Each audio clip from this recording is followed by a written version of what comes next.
Hubballi breaking. Drug ಸೇವನೆ ಮತ್ತು ಮಾರಾಟ ಮಾಡೋರಿಗೆ ಬಿಗ್ ಶಾಕ್. ಹುಬ್ಬಳ್ಳಿ ಧಾರವಾಡ ನಗರ ಪೊಲೀಸರಿಂದ ಬಿಗ್ ಶಾಕ್. ಬೆಳ್ಳಂಬೆಳಗ್ಗೆ ಡ್ರಗ್ ಸೇವನೆ ಮಾರಾಟ ಮಾಡೋರನ್ನ ಹಿಡಿದು ತಂದ ಪೊಲೀಸರು. ಪ್ರತಿ ಠಾಣಾ ವ್ಯಾಪ್ತಿಯಲ್ಲಿ ಅನುಮಾನ ಹೊಂದಿರೋರನ್ನ ಹಿಡಿದು ತಂದಿರೋ ಪೊಲೀಸರು. ಪ್ರತಿಯೊಬ್ಬರಿಗೂ ಮೆಡಿಕಲ್ ಟೆಸ್ಟ್ ಮಾಡಿಸ್ತಿರೋ ಪೊಲೀಸರು. ಹುಬ್ಬಳ್ಳಿ ಕಿಮ್ಸ್ನಲ್ಲಿ ಮೆಡಿಕಲ್ ಟೆಸ್ಟ್, ಡ್ರಗ್ ಸೇವನೆ ಬಗ್ಗೆ ಟೆಸ್ಟ್ ಮಾಡಿಸ್ತಿರೋ ಪೊಲೀಸರು. ಮಧ್ಯಾಹ್ನ ಅವರ ಪಾಲಕರ ಜೊತೆ ಕೌನ್ಸೆಲಿಂಗ್. ಪಾಸಿಟಿವ್ ಬಂದಿರೋರ ಪಾಲಕರ ಜೊತೆ ಸಭೆ ನಡೆಸಲಿರೋ ಪೊಲೀಸರು. ಮಕ್ಕಳ ಡ್ರಗ್ ಸೇವನೆ ಬಗ್ಗೆ ಪಾಲಕರ ಜೊತೆ ಮಾತುಕತೆ. ಅವಳಿ ನಗರವನ್ನ ನಶಾಮುಕ್ತ ಮಾಡಲು ಪೊಲೀಸರ ಕ್ರಮ. 300ಕ್ಕೂ ಹೆಚ್ಚು ಜನರಿಗೆ ಮೆಡಿಕಲ್ ಟೆಸ್ಟ್ ಮಾಡಿಸ್ತಿರೋ ಪೊಲೀಸರು. 6th drive. 129 ಡ್ರಗ್ಸ್ ಬಳಕೆದಾರರ ವಿರುದ್ಧ 24 ಎಫ್ಐಆರ್. ಹುಬ್ಬಳ್ಳಿ ಧಾರವಾಡ ನಗರದ ವ್ಯಾಪ್ತಿಯ ಎಲ್ಲ ಪೊಲೀಸ್ ಠಾಣೆಗಳ ವ್ಯಾಪ್ತಿಯಲ್ಲಿ ಇಂದು ವಿಶೇಷ ಕಾರ್ಯಾಚರಣೆ ಕೈಗೊಂಡು 334ಕ್ಕೂ ಹೆಚ್ಚು ಡ್ರಗ್ಸ್ ಬಳಕೆದಾರರನ್ನು ಹುಬ್ಬಳ್ಳಿ ಕಿಮ್ಸ್ ಆಸ್ಪತ್ರೆಯಲ್ಲಿ ಮತ್ತು ಧಾರವಾಡ ಡಿಮಾನ್ಸ್ ಆಸ್ಪತ್ರೆಯಲ್ಲಿ ವೈದ್ಯಕೀಯ ಪರೀಕ್ಷೆಗೆ ಒಳಪಡಿಸಲಾಯಿತು.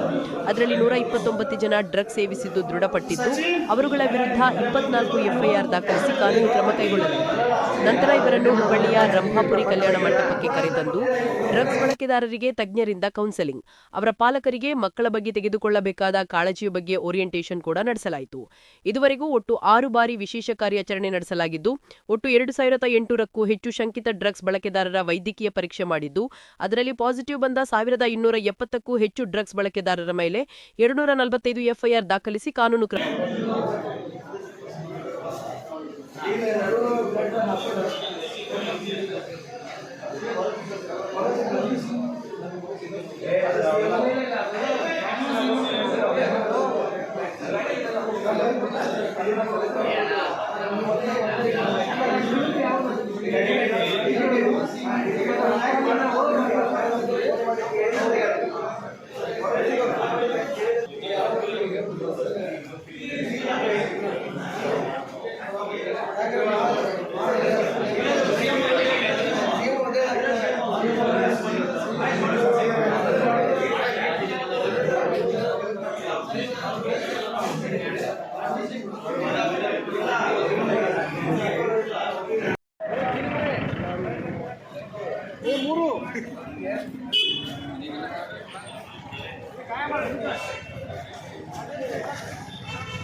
ಗಾಡಿ ಹತ್ತು ತಗೊಂಬ